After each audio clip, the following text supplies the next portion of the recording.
The autumn rain drummed against the floor-to-ceiling windows of the upscale cafe in Gangnam, each droplet creating tiny rivers that distorted the neon lights of Seoul's bustling streets below. Inside, the atmosphere was thick with tension as two hearts prepared to collide in the most unexpected way.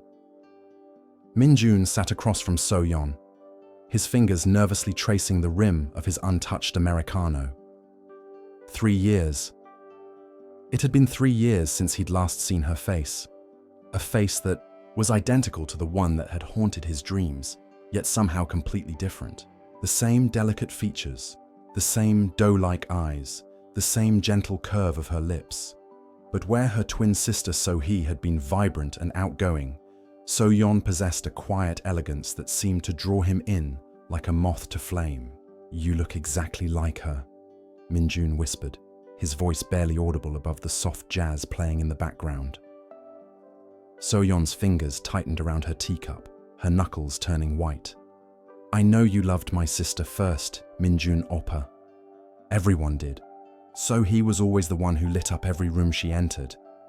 The words hung in the air between them, heavy with years of unspoken pain and comparison. So-yeon had grown up living in the shadow of her identical twin, watching as everyone, friends, teachers, and eventually Min-jun, gravitated towards So-hee's magnetic personality. While So-hee laughed loudly and loved fearlessly, So-yeon had learned to observe from the sidelines, her heart quietly breaking each time someone looked at her and saw only a pale imitation of her sister. Min-jun leaned forward, his dark eyes intense with emotion. "That's not why I'm here, So-yeon. What I felt for So-hee, it was different. We were young, impulsive, but you..." He paused, searching for the right words. "You've always been the one who understood me without words, even back then, when I was too blind to see it." The memory hit So-yeon like a wave, pulling her back to that summer 5 years ago when everything began to unravel. She had been 22, fresh out of university with a degree in literature, while So-hee pursued her dreams of becoming a fashion designer. Min-jun, 25 and already making his mark as a successful architect, had been So-hee's boyfriend for 6 months. 6 months during which So-yeon had perfected the art of making herself invisible whenever he visited their family home. But invisibility became impossible during that fateful family vacation to Jeju Island. While So-hee spent her days shopping and taking Instagram photos, So-yeon found herself drawn to the quiet beaches at sunrise, where she would sit with her notebook, writing poetry inspired by the endless horizon. It was there that Min-jun found her one morning, his hair tousled from sleep, carrying 2 cups of coffee from the nearby convenience store. "I thought you might want some company," he had said, settling beside her on the sand. "So, he won't be awake for another 3 hours." That morning began a series of stolen moments. Conversations about books and dreams, walks along the shoreline as the sun painted the sky in shades of pink and gold, comfortable silences that spoke louder than words. So-yeon felt herself falling, helplessly and hopelessly, for the man who belonged to her sister, and in his eyes, she sometimes caught glimpses of something that made her heart race, a tenderness that seemed reserved only for her. But reality crashed down on them both when So-hee discovered them talking quietly on the hotel balcony one evening. The confrontation was explosive, filled with tears and accusations. So-hee accused So-yeon of trying to steal her boyfriend, while Min-jun stood frozen, unable to deny the connection he felt with the quieter twin. In the end, guilt and family loyalty won.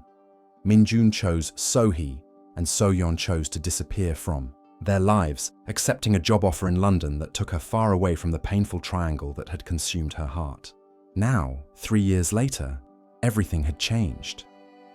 So-hee had moved to New York to pursue her fashion career, and she had fallen in love with an American photographer named David.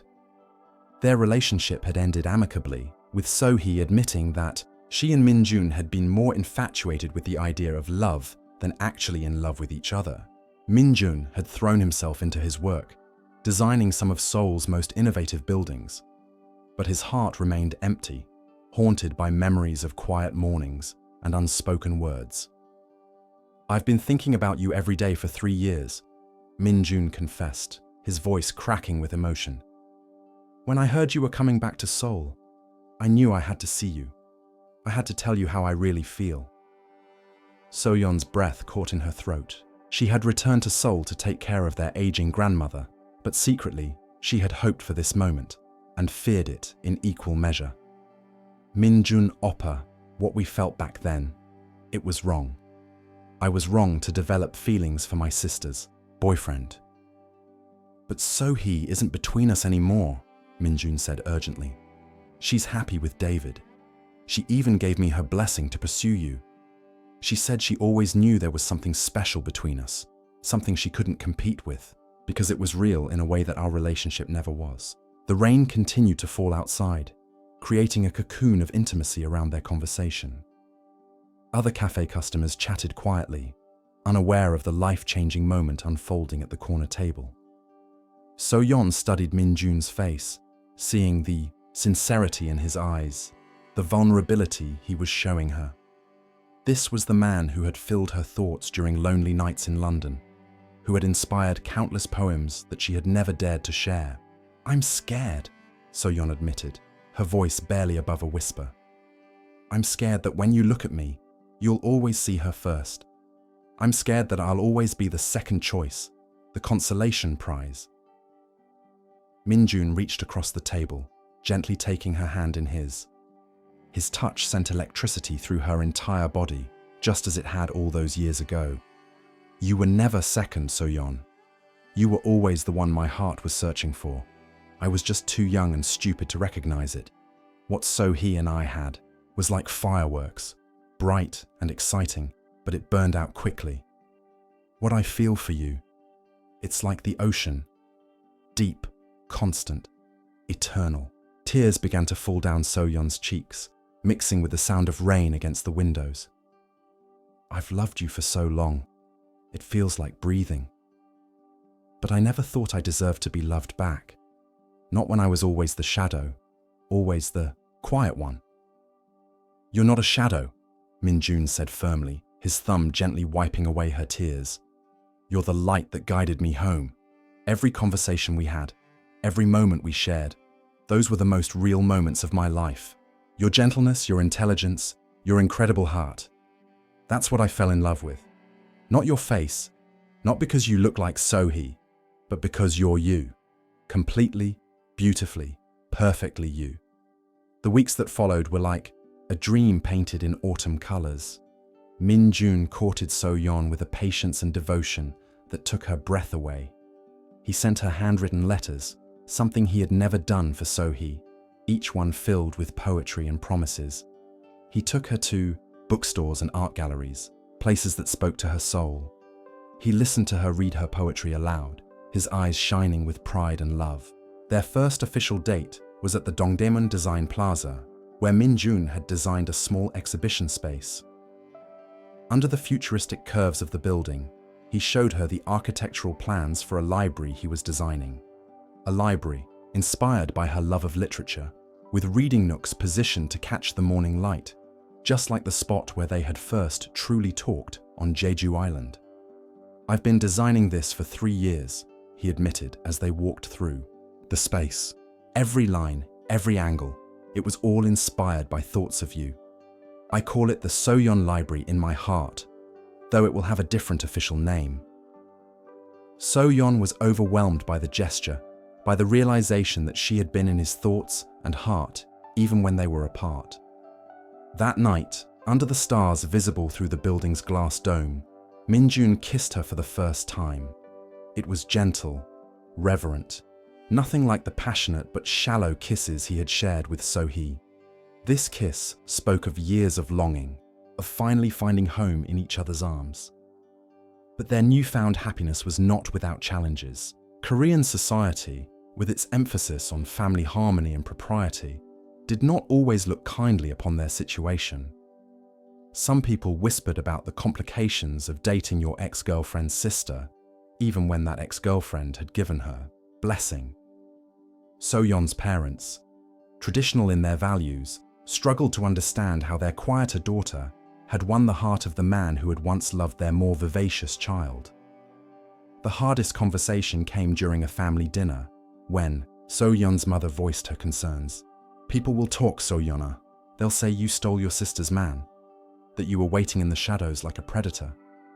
The words cut deep, reopening wounds that So-yeon thought had healed during her time in London. She excused herself from the table, running to the small garden behind their family home, where she had spent countless hours as a child, hiding from a world that seemed to prefer her sister's brightness to her own quiet depths. Minjun found her there, sitting beneath the persimmon tree that had sheltered her childhood dreams. He didn't speak at first, simply sat beside her as he had done on that beach in Jeju Island. Finally, he broke the silence. "My grandmother used to tell me that the heart knows what it wants, even when the mind can't understand," he said softly. "She said that real love isn't about timing or circumstances. It's about finding the person who makes your soul feel complete. You complete me, So-yeon. Not because you look like So-hee, but because you see parts of me that no one else can see." "But what if everyone is right?" So-yeon asked, her voice thick with tears. "What if this is wrong? What if we're being selfish?" Minjun turned to face her, his eyes fierce with conviction. "Then, let's be selfish. Let's choose love over other people's opinions. Let's choose each other over society's expectations. I've spent 3 years living according to what other people thought was right, and I was miserable. I won't waste another day pretending that what we have isn't beautiful just because it's complicated." His words gave So-yeon the courage she needed to face the whispers and judgment. Together, they weathered the storm of disapproval, their love growing stronger with each challenge they overcame. So-hee, now engaged to David, visited Seoul and publicly supported their relationship, telling anyone who would listen that Minjun and So-yeon were meant to be together. "I was never his muse," So-hee explained to their mutual friends during a dinner party. "I was just his practice round. So-yeon is his masterpiece." The validation from her twin meant everything to So-yeon, finally allowing her to step out of the shadow she had lived in for so long. She began to bloom under Minjun's love, her confidence growing as she realized that being quieter didn't mean being lesser. Her poetry, inspired by their love story, began to gain recognition, and she was offered a position at a prestigious literary magazine. 6 months after their reunion in the cafe, Minjun planned the most elaborate proposal Seoul had ever seen. He arranged for So-yeon's favorite poet, a renowned writer she had admired since university, to read one of her own poems at a special event at the Seoul Arts Center. As the poem concluded, a piece about finding love in unexpected places, Minjun appeared on stage with a ring that sparkled like the stars they had kissed under at Dongdaemun Design Plaza. "So-yeon," he said, his voice carrying across the hushed auditorium, "you taught me that the most beautiful love stories aren't about love at first sight. They're about love at second sight, third sight, 100th sight. They're about falling in love with someone a little more each day until you realize you can't imagine life without them. Will you marry me?" The audience held its breath as So-yeon walked onto the stage, tears streaming down her face.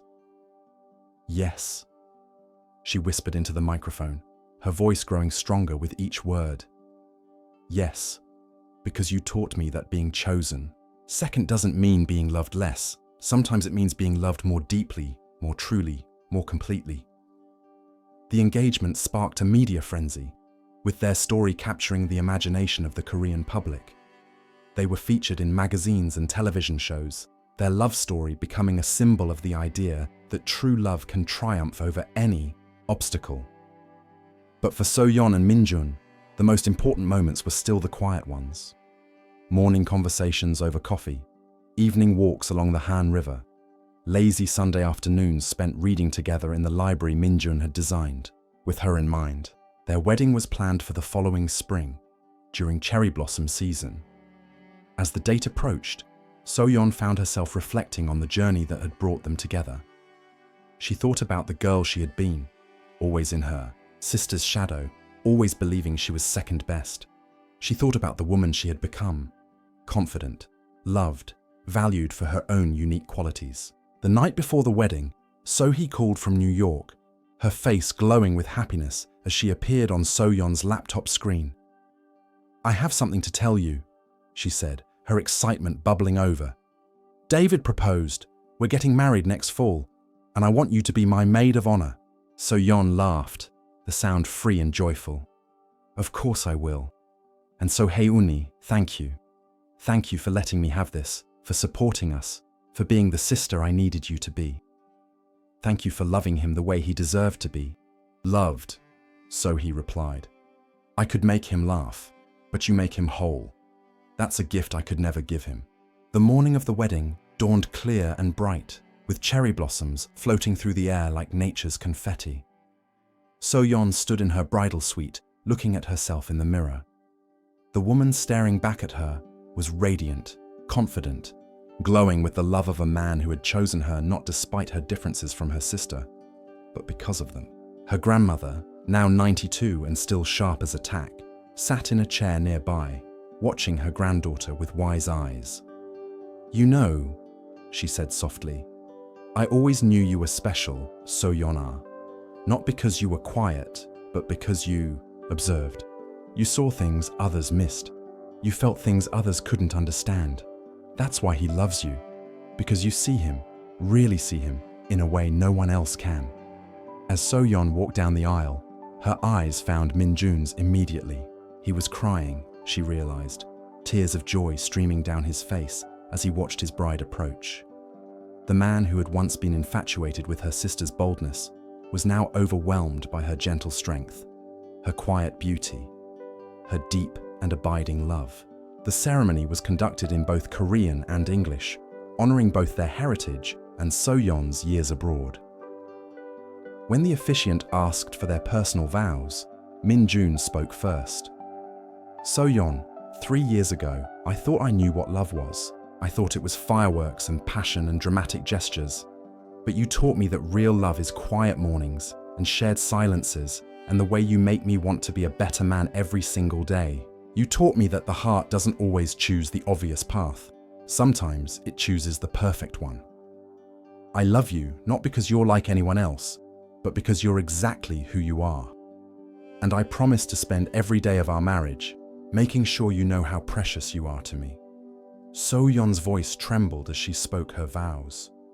"Min-jun, I spent so many years believing I was the consolation prize, the second choice, but you showed me that being chosen thoughtfully is more valuable than being chosen quickly. You showed me that quiet love can be the strongest love of all. You see me, not my sister, not a comparison, but me. And in your eyes, I learned to see myself as worthy of love. I promise to love you with all the depth and constancy of the ocean, today and always." As they exchanged rings, cherry blossoms continued to fall around them, creating a scene so beautiful that even the most cynical wedding guests found themselves wiping away tears. When the officiant pronounced them husband and wife, Min-jun's kiss was tender and reverent, full of the promise of a lifetime of such moments. The reception was held at the Seoul Arts Center, in the same hall where Min-jun had proposed. As they had their first dance to a song So-yeon had chosen, a gentle ballad about finding love in unexpected places, Min-jun whispered in her ear. "Do you know what I love most about our story?" he asked. "What?" So-yeon replied, her head resting on his shoulder. "That it proves the most beautiful love stories aren't about love at first sight. They're about love that grows, love that waits, love that becomes stronger because it had to overcome obstacles. We had to learn who we were apart before we could become who we're meant to be together." As the night wore on, filled with laughter and celebration, So-yeon found herself thinking about the young woman she had been.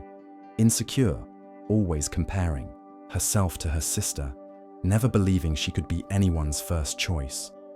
That woman felt like a stranger now. In Min-jun's love, she had found not just a husband, but herself. During the bouquet toss, So-yeon's flowers landed in the hands of her shy cousin, who had always felt overshadowed by her more outgoing siblings. So-yeon caught the girl's eye and winked, a silent message passing between them. Sometimes the quiet ones are the ones who love the deepest. Late that night, as Mr. and Mrs. Kim Min-jun sat on the balcony of their honeymoon suite, watching the lights of Seoul twinkle below, So-yeon reflected on the strange journey that had brought them to this moment. "Do you ever wonder what would have happened if you had chosen me first?" she asked, her head on Min-jun's shoulder. Min-jun was quiet for a long moment, considering the question. "I think," he said finally, "that we needed to go through everything we went through to become the people who could love each other the way we do now. If I had chosen you first, I might have been choosing you for the wrong reasons. This way, I know I'm choosing you for all the right ones." "And what are those reasons?" So-yeon asked, though she had heard them many times before. "Because you make me laugh without trying to, because you challenge me to think deeper, because you see beauty in ordinary moments, because you love with your whole heart, even when it's scary. Because you're brave enough to be vulnerable. Because you taught me that the best love stories aren't about perfect timing. They're about perfect love." So-yeon smiled, her heart full to overflowing. "I love you, Kim Min-jun, not because you loved my sister first, but because you love me best. And I love you, Kim So-yeon, because you are my beginning, my middle, and my end. You are my always." As they sat together under the Seoul stars, So-yeon knew that their love story would continue to unfold in quiet moments and grand gestures, in ordinary days and extraordinary years. She had learned that being loved second didn't mean being loved less. Sometimes it meant being loved more deeply, more intentionally, more completely. And in the end, that was the most beautiful love story of all.